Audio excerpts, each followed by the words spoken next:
Good evening everyone. आज हम start करें इलास्टिसिटी का लेक्चर 2, है ना। लास्ट लेक्चर में हमने इससे रिलेटेड थ्योरेटिकल पोर्शन कवर किया था और आज हम कुछ क्वेश्चंस इससे रिलेटेड कवर करेंगे, ठीक है। तो फर्स्ट क्वेश्चन से स्टार्ट करते हैं। Determine the elongation of the steel bar 1 metre long and 1.5 centimetre square cross sectional area when subjected to a force of 1.5 into 10 की पावर 4 न्यूटन। ठीक। अब एक स्टील बार है, मतलब एक रॉड है, स्टील का रॉड है जिसकी ओरिजिनल लेंथ आपको दी है 1 मीटर। ओरिजिनल लेंथ कितनी दी है? 1 मीटर। और इसका एरिया ऑफ क्रॉस सेक्शन कितना दिया है? 1.5 सेंटीमीटर स्क्वायर। और इस पे इतनी फोर्स लगा रहे हैं, है ना। स्टील का यंग्स मॉड्यूलस ये दिया हुआ है आपको। आपको क्या निकालना है बेटा? इलोंगेशन। ठीक है ना। तो सपोज करिए, अब इसका मैं सॉल्यूशन कर रहा हूँ। सपोज करिए कि एक स्टील बार है, एक रॉड है, स्टील का रॉड है ना, जिसकी ओरिजिनल लेंथ है 1 मीटर। इसकी ओरिजिनल लेंथ है 1 मीटर। इसमें फोर्स लगाने से इसमें कुछ इलोंगेशन होगा, ऑब्वियसली इसकी लेंथ बढ़ेगी। मान लो इसकी लेंथ बढ़ी डेल एल। इसकी लेंथ कितनी बढ़ी? Del L. ठीक। अच्छा, इसका जो एरिया ऑफ क्रॉस सेक्शन है, original area of cross section जो दिया है बेटा, एरिया ऑफ क्रॉस सेक्शन दिया है आपको 1.5 centimetre square. But centimetre square क्या है? सीजीएस यूनिट है, तो इसको हमको मीटर स्क्वायर में कन्वर्ट करना पड़ेगा। और एरिया इक्वल्स टू, है ना, तो मीटर स्क्वायर में करने के लिए सेंटीमीटर स्क्वायर की जगह अगर मीटर स्क्वायर लगाना तो 10⁻⁻4 से मल्टीप्लाई करेंगे। एरिया हो जाएगा 1.5 इंटू 10⁻⁻4 मीटर स्क्वायर। ये हमको क्या मिल गया? Proper area of cross section in SI unit. ठीक। एक फोर्स लगा रहे हैं जिसकी वैल्यू कितनी है? 1.5 इंटू 10⁻⁴ न्यूटन, है ना। तो एक स्टील है ना, ये स्टील रॉड जो है सीलिंग से फिक्स्ड है। तो सीलिंग से फिक्स्ड है मतलब सीलिंग जो है इसको पकड़ के रखा है, इसको जाने नहीं दे रहा है ना। तो जो फोर्स लगा रहे हैं, फोर्स के कारण इसका क्या हो रहा है? इलोंगेशन। मान लीजिए इलोंगेशन हो रहा है डेल एल। ओरिजिनल लेंथ दी है 1 मीटर। Area of cross section 1.5 into 10⁻⁻4 metre square and force is 1.5 into 10⁻⁴ newton. ये दिया हुआ है आपको। क्या फाइंड करना है बेटा? Elongation del L. तो हमको मालूम है यंग्स मॉड्यूलस का फॉर्मूला होता है स्ट्रेस अपॉन स्ट्रेन। स्ट्रेस की जगह क्या लिखते हैं? Force upon area upon strain क्या होता है? Del L by L. Change in length upon original length. ये डिनोमिनेटर का डिनोमिनेटर कहाँ आएगा? न्यूमरेटर में, that is F L upon A del L. ये क्या हो गया? Young's modulus. लेकिन हमको निकालना क्या है? Del L. Therefore del L कितना हो जाएगा? That is elongation F L upon A Y. ये हो जाएगा। डेल एल निकालना है, इसको यहाँ लेके जाओ इक्वल के इस साइड, y नीचे आ जाएगा, तो F L upon A Y. तो वैल्यूज पुट करना है बेटा बस। यहाँ डेल एल हो जाएगा, इलोंगेशन हो जाएगा, फोर्स कितनी लग रही है? 1.5 इंटू 10⁻⁴ न्यूटन, ऐसा यूनिट है, इंटू यंग्स मॉड्यूलस कितना दिया आपको? 2 इंटू 10⁻11 अपॉन एरिया कितना है? Area of cross section 1.5 into 10⁻⁻4 metre square. 1.5 into 10⁻⁻4 metre square. यहाँ आपको बस एरिया जो है सीजीएस यूनिट में दिया था, तो इसको हमको कन्वर्ट करना नहीं भूलना है एरिया को एसआई यूनिट में। मतलब 1.5 सेंटीमीटर स्क्वायर किसके बराबर होगा एसआई यूनिट में? 1.5 इंटू 10⁻⁻4 मीटर स्क्वायर के, है ना। एरिया मैंने लिख दिया, बचा क्या? वाई। वाई कितना है बेटा? 2 इंटू 10⁻11। यंग्स मॉड्यूलस कितना है? 2 इंटू 10⁻11। ठीक। कुछ वैल्यू पुट करने में गड़बड़ किए हैं। फोर्स है कितना? सॉरी बेटा, मैं फिर से थोड़ा सा ये वैल्यू, एल की वैल्यू गलत रख दी। फोर्स ठीक है 1.5 इंटू 10⁻⁴। एल की वैल्यू 2 इंटू 10⁻11 रख दी, ये गलत है ना। एल की वैल्यू कितनी आएगी? लेंथ, एल मतलब ओरिजिनल लेंथ। ओरिजिनल लेंथ कितनी दी आपको? 1 मीटर, तो इंटू 1 करना पड़ेगा। तो फोर्स 1.5 इंटू 10⁻⁴ न्यूटन। लेंथ मतलब original length 1 metre upon del, है ना। A area of cross section की वैल्यू ये, और वाई की वैल्यू 2 इंटू 10⁻11। अब सारी वैल्यूज हमने सही पुट की है। ठीक। बस अब की सॉल्व करना है इसको। तो डेल एल आ जाएगा यहाँ से, देखिए 1.5 1.5 कैंसल। ठीक। 10⁻⁻4 है और ये 11 है, तो यहाँ क्या बचा? 10⁻7। 10⁻7 और ये 10⁻4, तो नीचे में क्या बचा? 10⁻3। है ना। तो नीचे में 10⁻³ बचा, 1.5 कैंसल हो चुका है और नीचे में 2 बचा। तो डेल एल आ रहा है 1/2 इंटू, देखो नीचे में 10⁻³ ऊपर जाके क्या होगा 10⁻³ मीटर, ये मीटर में आएगा। लेंथ इलोंगेशन भी एक लेंथ ही है, तो इसकी सारी चीजें अगर हम ऐसा यूनिट में लेंगे तो इलोंगेशन मीटर में आएगा। तो ये आ रहा है यहाँ से डेल एल आ रहा है हाफ मतलब 0.5, हाफ मतलब हो जाएगा 0.5 इंटू 10⁻³ मीटर, या फिर इलोंगेशन को हम छोटी यूनिट में भी लिख सकते हैं, क्योंकि 10⁻³ मीटर को हम क्या लिख सकते हैं मिलीमीटर। तो ये क्या आ जाएगा 0.5 मिलीमीटर। इलोंगेशन कितना आ गया 0.5 मिलीमीटर। ये आएगा बेटा आपका आंसर, है ना। यहाँ वैल्यूज हम करेक्ट कर लीजिए। इलोंगेशन का फॉर्मूला F_L/A/, F क्या है जितनी फोर्स लगा रहे हैं, L क्या है original length, A is the area of cross section, Y is Young's modulus of steel. यहाँ वैल्यूज पुट करेंगे, फोर्स की वैल्यू कितनी दी है 1.5 इंटू 10⁻⁴ इंटू लेंथ कितना है 1 मीटर, ओरिजिनल लेंथ 1 मीटर, है ना, original length 1 metre upon area of cross section हमने देखा 1.5 इंटू 10⁻⁴ मीटर स्क्वायर, और y की वैल्यू 2 इंटू 10⁻11। इसको जब कैंसिल करेंगे तो आ रहा है हाफ इंटू 10⁻³ आ रहा है, या इस हाफ को लिख सकते हैं 0.5 इंटू 10⁻³ मीटर। क्या आ गया ये इलोंगेशन, या इसी को हम क्या बोल सकते हैं 0.5 मिलीमीटर। नोट कर लीजिए बेटा, ये हो गया पहले क्वेश्चन, ये हो गया फर्स्ट क्वेश्चन कंप्लीट। चलिए नेक्स्ट क्वेश्चन में आते हैं। क्या है बेटा next question, the Young's modulus of a wire of length L and radius R is Y.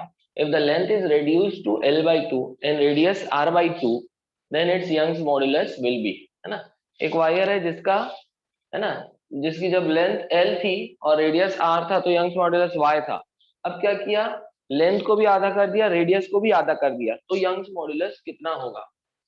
बेटा यंग्स मॉडुलस एक ही चीज पे डिपेंड करता है, किस पे डिपेंड करता है मैंने आपको बताया था, it depends only on material of wire, है ना। भले ही फॉर्मूले में यंग्स मॉडुलस के फॉर्मूले में आता है force upon area into original length upon change in length, ये आ रहा है ना। एरिया में आ जाएगा आपका force into length upon area आ जाएगा πr² डेल एल।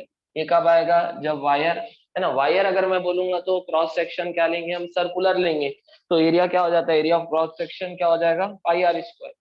तो भले ही यंग्स मॉडुलस के फॉर्मूले में लेंथ और रेडियस आ रहा है, ऐसा लग रहा है कि यंग्स मॉडुलस लेंथ और रेडियस पे डिपेंड करेगा, बट ये डिपेंड नहीं करता, it only depends on nature of material of wire. अब यहाँ इस केस में वायर वही है, मतलब वायर का मटेरियल में कोई चेंज नहीं है। अगर वायर कॉपर का होगा तो कॉपर का ही वायर है, वायर का मटेरियल चेंज नहीं किया, सिर्फ लेंथ और रेडियस को चेंज किया है। तो अगर वायर का मटेरियल चेंज नहीं हुआ तो उसका यंग्स मॉडुलस भी चेंज नहीं होगा, तो आंसर क्या आएगा Bombay. That is since Young's modulus depends only on nature of material of wire, therefore it remains same, है ना। नोट कर लीजिए इसको। चलिए थर्ड क्वेश्चन में हम जाते हैं। क्या दिया है बेटा, vessel of 10⁻³ metre cube volume contains an oil. If a pressure of 1.2 into 10⁵ Newton per meter square is applied on it, then volume decreases by 0.3 into 10⁻³ meter cube. Bulk modulus of oil is। अब एक vessel है, मतलब एक container, एक बर्तन है ना, उसके अंदर में ऑयल भरा हुआ है ना। अब जो वेसल का वॉल्यूम होगा बेटा वही ऑयल का वॉल्यूम हो जाएगा, क्योंकि ये नहीं दिया है कि बर्तन के अंदर ऑयल कितना भरा है, मतलब पूरा भरा है, कंप्लीटली फिल्ड है कि हाफ फिल्ड है, तो हम ये मानेंगे कि पूरा भरा है। तो अगर पूरा भरा है तो जितना वॉल्यूम वेसल का है, बर्तन का है, उतना पूरा वॉल्यूम ऑयल का हो जाएगा। तो ओरिजिनल वॉल्यूम ऑफ ऑयल, जिसको मैं V से डिनोट कर रहा हूँ, ये कितना होगा, जितना वेसल का वॉल्यूम, कितना 1 into 10⁻³ metre cube, this is the original volume of oil. ठीक, अब इस पे लगाया गया प्रेशर कितना 1.2 into 10⁵ newton per metre square, जिससे वॉल्यूम इतना कम हुआ। अब बेटा मैंने आपको बोला था कि जब वॉल्यूम चेंज होता है उस समय जो स्ट्रेस लगता है उसको वॉल्यूम स्ट्रेस बोलते हैं, वॉल्यूमेट्रिक स्ट्रेस या हाइड्रोस्टैटिक स्ट्रेस।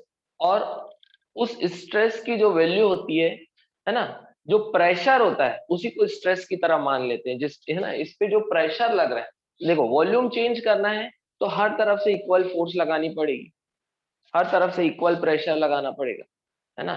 तो जो प्रेशर लग रहा है वही स्ट्रेस है। जब वॉल्यूम चेंज होता है तो जो वैल्यू प्रेशर की होगी वही वैल्यू किसकी होगी, स्ट्रेस की। तो यहाँ पर जो स्ट्रेस लग रहा है वो कितना है, 1.2 into 10⁵ newton per metre square.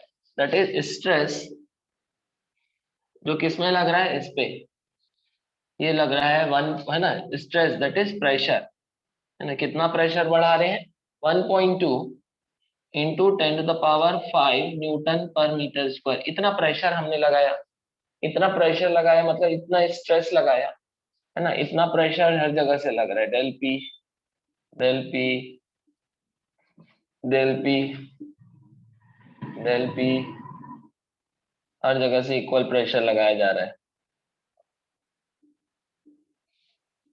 हर जगह से इक्वल प्रेशर लगाया जा रहा है। तो हर जगह से जब इक्वल प्रेशर लगाया जा रहा है, ठीक है, इसी को हम स्ट्रेस बोलेंगे। तो ये कैसा स्ट्रेस हो गया, हाइड्रोस्टैटिक स्ट्रेस। तो इसका वॉल्यूम कितना कम हो गया, वॉल्यूम डिक्रीजेस बाय, मतलब इतना वॉल्यूम कम हुआ है, कम होके इतना नहीं हुआ है, इतना टोटल इतना वॉल्यूम कम हुआ है। तो that is decrease in volume, that is del V. कितना आ गया बेटा, 0.3 इंटू 10⁻³ मीटर क्यूब। अब बल्क मॉडुलस का फॉर्मूला, अब देखो डिक्रीज इन ऑयल मतलब चेंज इन वॉल्यूम कितना क्या आएगा, नेगेटिव, क्योंकि वॉल्यूम डिक्रीज हो रहा है मतलब फाइनल वॉल्यूम कम आ रहा है। तो डेल वी को मुझे नेगेटिव लिखना चाहिए, डेल वी क्या आ जाएगा, माइनस नेगेटिव। ठीक, अब क्या हो रहा है, बल्क मॉडुलस ऑफ ऑयल कितना है, तो बल्क मॉडुलस का फॉर्मूला क्या है बेटा, डेल पी माइनस ऑफ, है ना, नेगेटिव साइन आता है, del P upon del V by V. अब क्योंकि देखो डेल वी निगेटिव है और ये निगेटिव, माइनस माइनस करके ओवरऑल क्या आ गया, प्लस आ जाएगा। तो हमको जब भी यूज करेंगे हम इस तरह से फॉर्मूला ध्यान रखेंगे कि बल्क मॉडुलस की वैल्यू हमेशा पॉजिटिव रहेगी। पॉजिटिव क्यों, क्योंकि यहाँ हमने पहले माइनस साइन लगा दिया। माइनस साइन क्यों लगाया हमने, क्योंकि del V by V negative, क्योंकि वॉल्यूम डिक्रीज हो रहा है तो डेल वी निगेटिव आएगा, तो माइनस और ये माइनस मिलके प्लस कर देगा। तो इसलिए आपको फॉर्मूले में सीधा सीधा बल्क मॉडुलस का मैग्नीट्यूड निकालना चाहिए, माइनस साइन को हटा देना चाहिए, इसमें डेल वी का मैग्नीट्यूड लिखना चाहिए प्लस, अपने आप बल्क मॉडुलस क्या आ जाएगा, पॉजिटिव।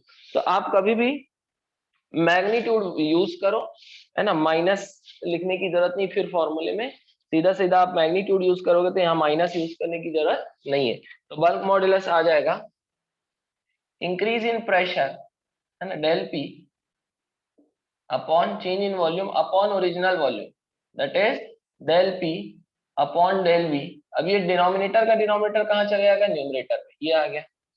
बल्क मॉडुलस हमेशा पॉजिटिव होता है बेटा, क्योंकि माइनस साइन और इसका माइनस मिलके प्लस हो गया, इसलिए मैं यहाँ माइनस हटा दिया, सीधा सीधा मैं इसको प्लस, मैं डेल वी का मैग्नीट्यूड लिख रहा हूँ, तो फिर यहाँ माइनस नहीं लिख रहा हूँ, क्योंकि माइनस और माइनस अपने आप क्या हो गया, कैंसिल हो गया। तो यहाँ से बल्क मॉडुलस कितना आ गया, इंक्रीज इन प्रेशर, प्रेशर कितना बड़ा, 1.2 इंटू 10⁵, 1.2 इंटू 10⁵, ये ऐसा यूनिट में है क्योंकि प्रेशर की unit newton per metre square होती है, ठीक है, upon del V, del V कितना, 0.3 इंटू 10⁻³ इंटू ओरिजिनल वॉल्यूम कितना है बेटा, इतना है, 1 इंटू 10⁻³ इतना ओरिजिनल वॉल्यूम, 1 इंटू 10⁻³ अब क्या क्या कैंसिल हो रहा है देख लीजिए, 10⁻³ कैंसिल, क्या बचा यहाँ पर, 1.2 पर 0.3 कितना बचा, 4, 4 इंटू 10⁵, यहाँ से बल्क मॉडुलस कितना आ गया, 4 इंटू 10⁵। और बल्क मॉडुलस की यूनिट किसकी जैसे होगी, स्ट्रेस की जैसे, जैसे that is Newton per metre square. तो आ गया 4 into 10⁵ newton per metre square. ये आ गया आपका आंसर, नोट कर लीजिए। बेटा मैं बार बार बोल रहा हूँ, यहाँ माइनस साइन मैंने क्यों हटाया है, क्योंकि डेल वी निगेटिव है। अब डेल वी अगर निगेटिव है तो माइनस और इसका माइनस प्लस हो गया अपने आप, है ना। तो अब मैं इसको क्या लिख सकता हूँ, del P upon del V का मैग्नीट्यूड, मतलब जो positive positive value of del V by V, क्योंकि इसका माइनस साइन ऑलरेडी फॉर्मूले के माइनस से कैंसिल हो चुका है, तो अब इसको माइनस लिखने की जरूरत नहीं है हमको, तो इसलिए बल्क मॉडुलस अपने आप क्या आ गया, प्लस आ गया। चलिए नोट कर लीजिए इसको। चलिए बेटा नेक्स्ट क्वेश्चन में आते हैं। The following 4 wires are made of same material, which of these will have the largest extension when the same tension is applied. ये 4 वायर दिए हैं बेटा, चारों का लेंथ और डायमीटर दिया, चारों की ओरिजिनल लेंथ और डायमीटर दिए, है ना। इनमें से, है ना, इन चारों में चारों का मटेरियल सेम है, चारों का मटेरियल सेम है मतलब चारों का यंग्स मॉडुलस सेम है, ठीक। चारों पे सेम टेंशन अप्लाई की जा रही है, मतलब चारों में सेम फोर्स लगा रहे हैं, तो इनमें से किस वायर में सबसे ज्यादा इलोंगेशन होगी, ये हमको निकालना है। ठीक, अब हमको मालूम है यंग्स मॉडुलस का फॉर्मूला क्या होता है। Young's modulus is F by A L by del L, ये फॉर्मूला होता है बेटा। अब चारों के लिए क्या है ना, तो यहाँ से इलोंगेशन क्या होगा, L L will be equal to F L by A Y, ये हो गया हमको, क्योंकि चारों का इलोंगेशन देखना है, सबसे ज्यादा एक्सटेंशन किस में होगा, विच of these will have the largest extension when the same tension is applied, tension means force. ठीक, अब चारों में क्या क्या कॉमन है उसको हटा देते हैं। चारों में, चारों का मटेरियल सेम है, मतलब चारों का यंग्स मॉड्यूलस सेम है, चारों पे सेम फोर्स लगा रहे हैं, फोर्स और यंग्स मॉडुलस चारों के लिए क्या हो गया, कांस्टेंट। तो हम क्या बोल सकते हैं, that del L is proportional to L by A, बोल सकते हैं। और एरिया, एरिया क्या होगा बेटा, pi R square, that is del L is proportional to L by pi R square, और पाई भी कांस्टेंट है, तो del L is proportional to L by R square. जिसका एल बाई आर स्क्वायर ज्यादा, जिसका एल बाई आर स्क्वायर ज्यादा होगा, एल बाई आर स्क्वायर ज्यादा, उसका डेल एल ज्यादा, उसका एक्सटेंशन सबसे ज्यादा होगा। इस फॉर्मूले से क्लियर हो गया कि जिसका एल बाई आर स्क्वायर ज्यादा, उसका एक्सटेंशन सबसे ज्यादा। लेकिन ऑप्शन में हमको लेंथ और डायमीटर दिए, तो यहाँ आर क्या है बेटा, रेडियस है। एरिया ऑफ क्रॉस सेक्शन में, एरिया ऑफ क्रॉस सेक्शन क्या होता है, पाई आर स्क्वायर।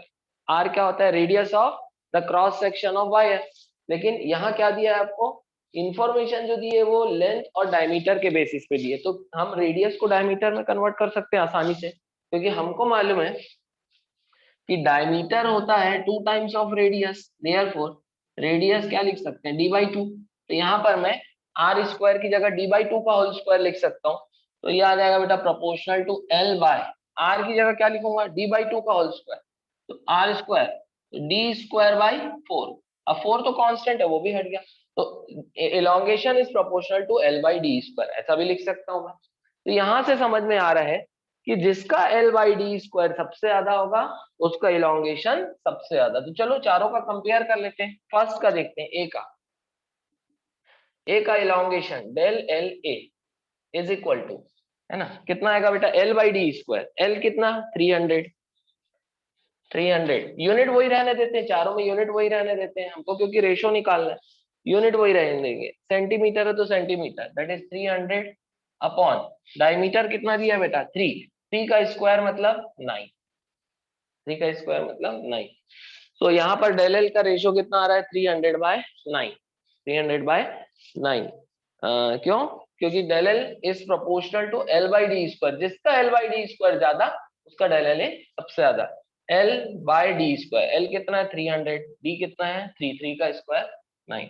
चारों के लिए यूनिट सेम, यूनिट चेंज करने की जरूरत नहीं, क्योंकि चारों के लिए हम सेम यूनिट रख के कंपेयर कर रहे हैं। तो ये हो गया 300/9, पहले का इलोंगेशन। सेकेंड का इलोंगेशन इन वायर बी कितना आ जाएगा बेटा, फिर से L by D square, L कितना 50 और डी कितना 0.5, तो क्या लिखूंगा मैं, 50 अपॉन 0.5 का स्क्वायर, 0.5 का स्क्वायर।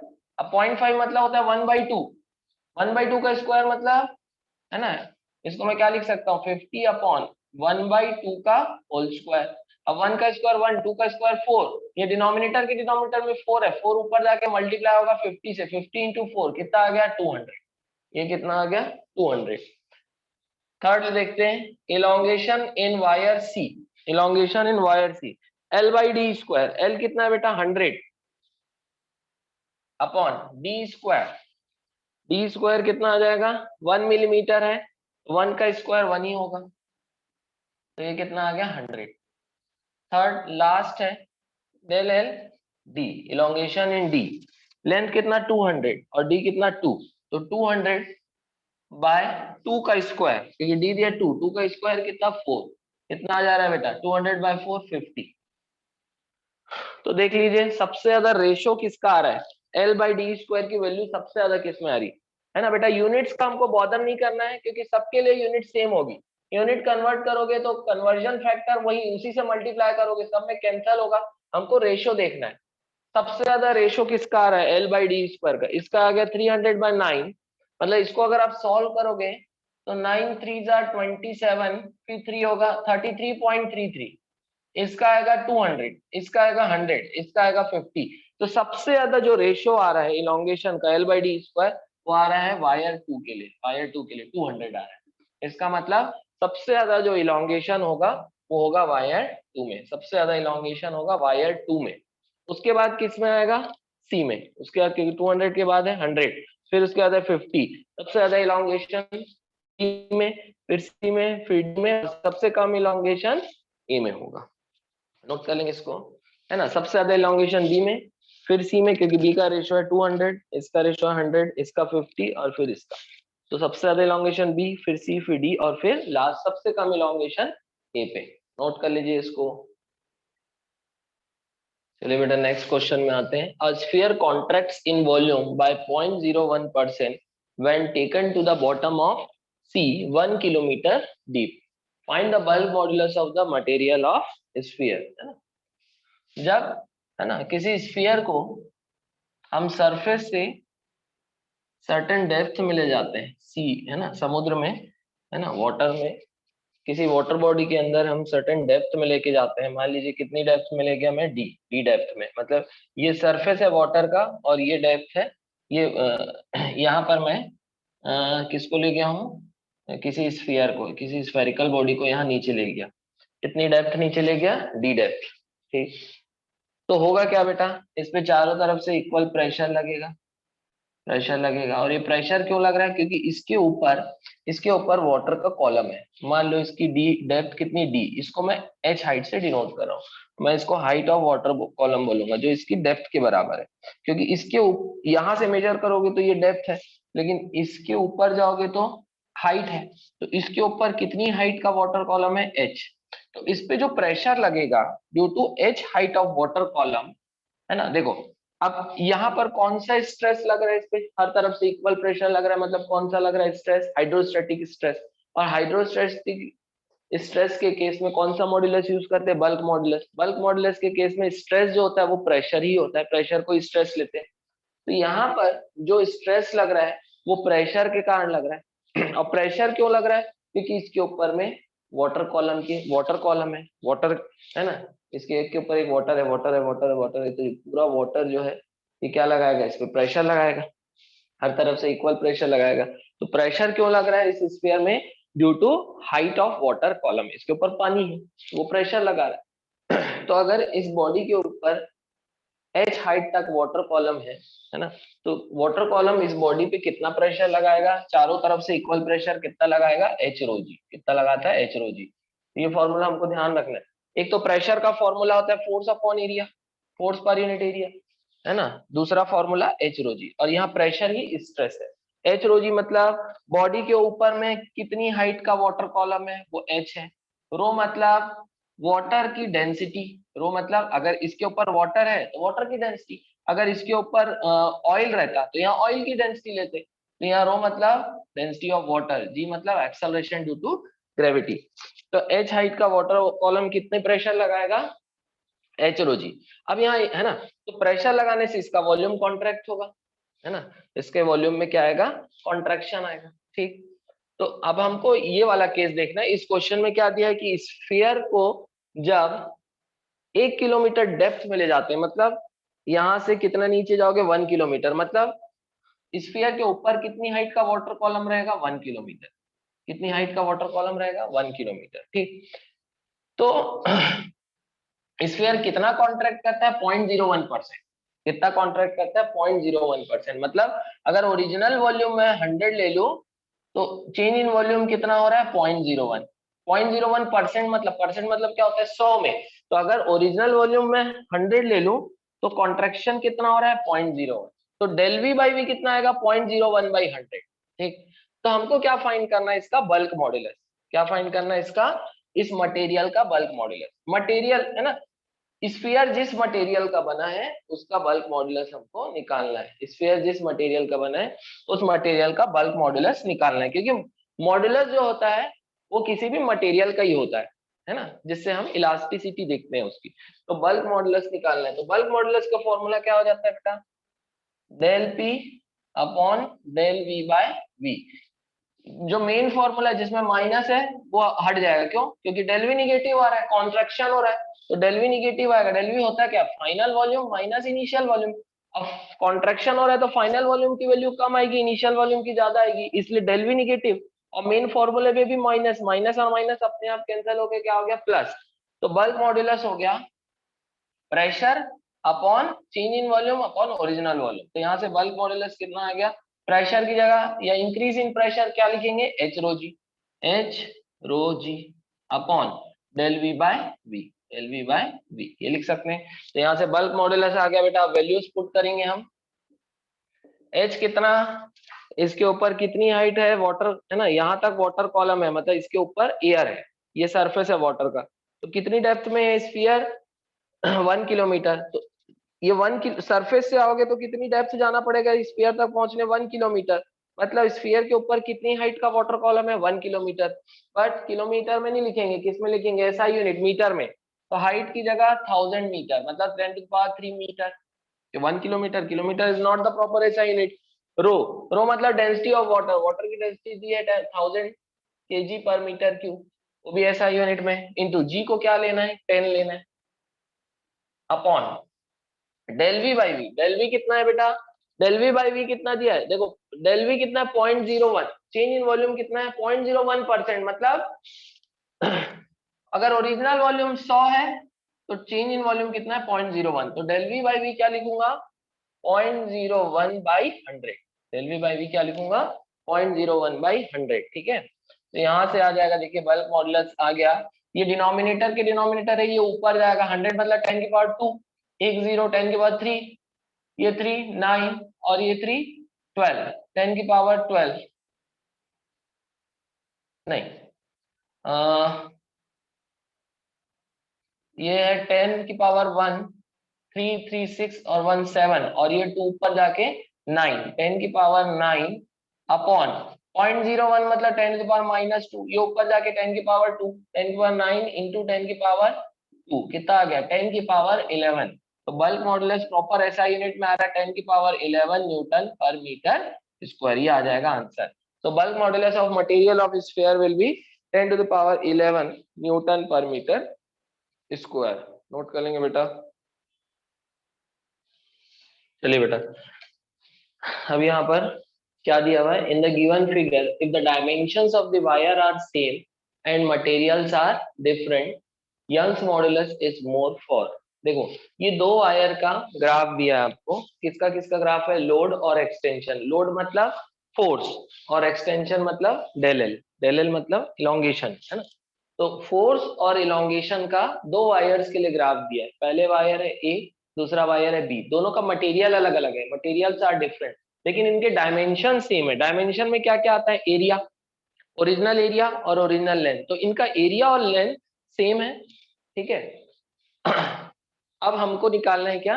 इनके ग्राफ के थ्रू हमको पहचानना है कि इसमें से किस वायर का यंग्स मॉडुलस ज्यादा है, इसमें से किस वायर का यंग्स मॉडुलस ज्यादा है। ठीक, अब हमको मालूम है बेटा यंग्स मॉडुलस का फॉर्मूला क्या होता है? फोर्स अपॉन एरिया, है ना, upon del L into original length. ठीक, अब हमको मालूम है कि दोनों का डायमेंशन सेम है, मतलब एरिया और लेंथ दोनों का क्या है? सेम। तो बचा क्या फिर? Force upon del L. तो Young's modulus will be proportional to F by del L. Young's modulus will be proportional to F by del L, ये आ जाएगा। क्यों? क्योंकि लेंथ और एरिया दोनों का सेम है। अब Young's modulus will be proportional to F by del L. F by del L क्या होगा बेटा? वाई एक्सिस में कौन है? फोर्स। एक्स एक्सिस में कौन है? इलोंगेशन।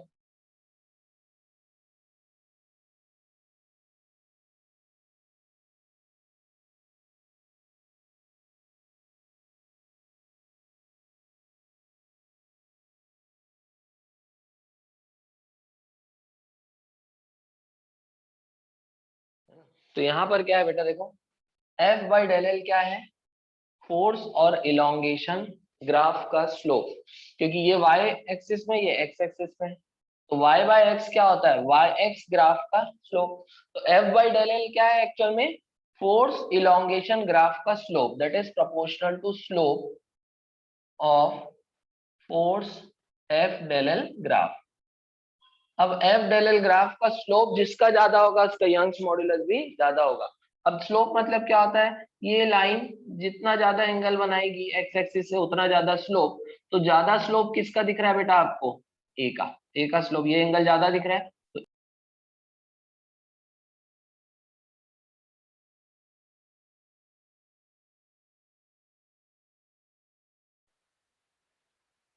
थोड़ा टेक्निकल इशू आ जा रहा है इसलिए मैं इसको फिर से सब समझा दे रहा हूँ कि एफ बाई डेल एल क्या है, फोर्स और एक्सटेंशन का जो ग्राफ है उसका स्लोप।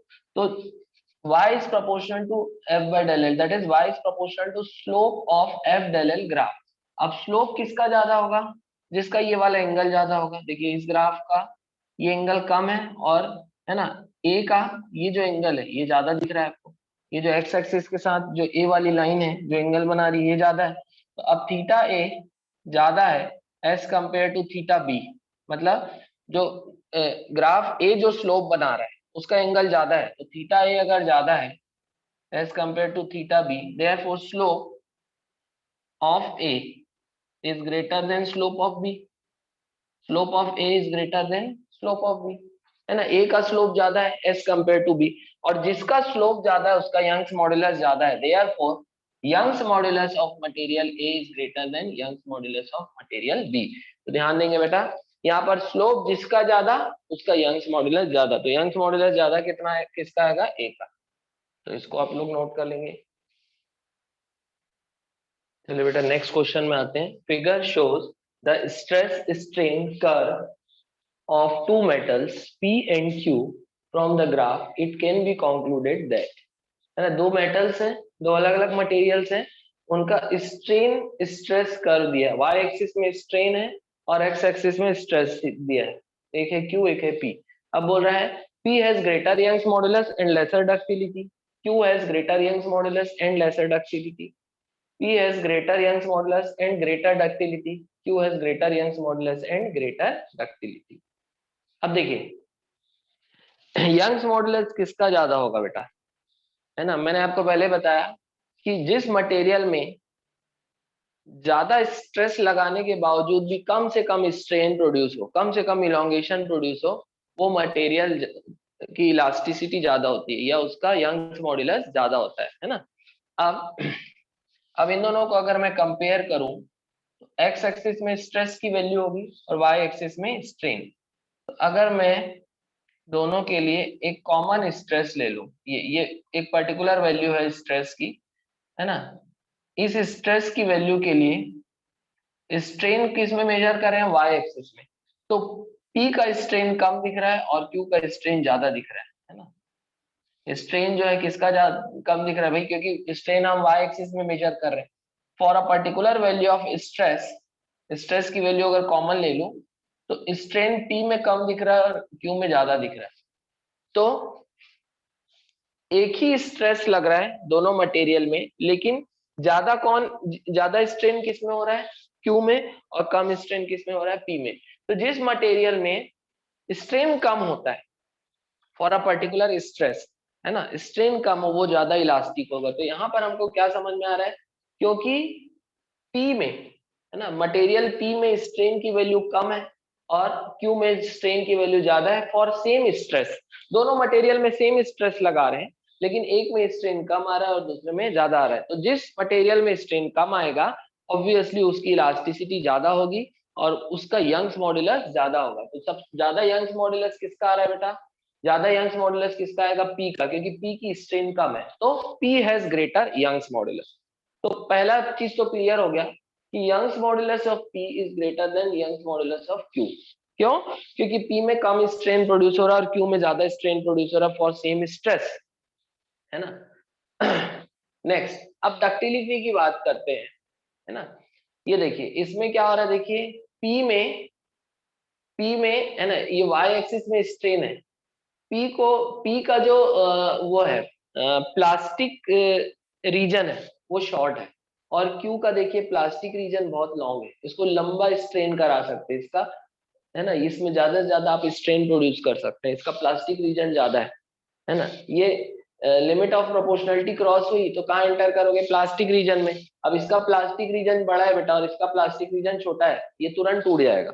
स्ट्रेन यहाँ पर वाई एक्सिस में, आप वाई एक्सिस की तरफ देखिए कि वाई एक्सिस का ग्राफ किसका सबसे ज्यादा है, क्योंकि जिसका वाई एक्सिस में ग्राफ ज्यादा आएगा उसका स्ट्रेन ज्यादा आएगा। सबसे ज्यादा स्ट्रेन आप किस में प्रोड्यूस कर सकते हैं, मतलब प्लास्टिक रीजन सबसे ज्यादा किसका है, किसकी लेंथ को ज्यादा से ज्यादा खींच सकते हो आप, क्यू की, और इसका प्लास्टिक रीजन बहुत छोटा है। जो ग्राफ हमने सीखा था क्लास में, जो थ्योरेटिकल क्लास थी, उसमें यहाँ स्ट्रेस था और यहाँ स्ट्रेन था, तो हमको उससे लेना देना नहीं है। हमको ये देखना है कि भाई ज्यादा से ज्यादा आप स्ट्रेन किस में प्रोड्यूस कर सकते हैं, या ज्यादा से ज्यादा आप किसकी लेंथ को स्ट्रेच कर सकते हैं, मतलब प्लास्टिक रीजन किसका ज्यादा है। तो ऑब्वियसली इसका स्ट्रेन ज्यादा है और इसमें स्ट्रेन क्या है, कम है। इसका प्लास्टिक रीजन ज्यादा होने के कारण इसकी डक्टिलिटी ज्यादा है, आप इसको वायर्स में ड्रॉ कर सकते हैं। तो Q हैज ग्रेटर डक्टिलिटी। तो डक्टिलिटी किसकी ज्यादा है, Q की, मतलब P की जो डक्टिलिटी है वो कम। Ductility of P is less than ductility of Q। तो क्या आएगा बेटा, कौन सा स्टेटमेंट सही रहेगा, Young's modulus of P is larger and it's ductility is lesser. Option first सही है, देखो P has greater Young's modulus and lesser ductility, तो ये ऑप्शन सही जाएगा, P has greater Young's modulus and lesser ductility. Hopefully आप लोगों को ये क्लियर हो गया होगा। तो अभी ये लेक्चर खत्म करते हैं, इससे हमारा जो मैकेनिकल प्रॉपर्टीज ऑफ सॉलिड्स का जो लेक्चर है ये खत्म होता है ना, इलास्टिसिटी का जो लेक्चर है ये खत्म होता है। तो इसको आप लोग अच्छे से प्रैक्टिस करिए, खुद से क्वेश्चन सॉल्व करके सॉल्यूशन से आंसर को टैली करिए, ठीक है बेटा। तो लेक्चर 1 और लेक्चर 2, ये लेक्चर 2 था, ये दोनों अगर आप पढ़ लेते हैं तो आपका 11th क्लास 11 से related mechanical properties of solids का जो है वो कॉन्सेप्ट क्लियर हो जाएगा, ठीक है। तो चलिए फिर पढ़ाई करते रहिए बेटा, है ना, अच्छे से पढ़ते रहिए। All the very best, thank you very much.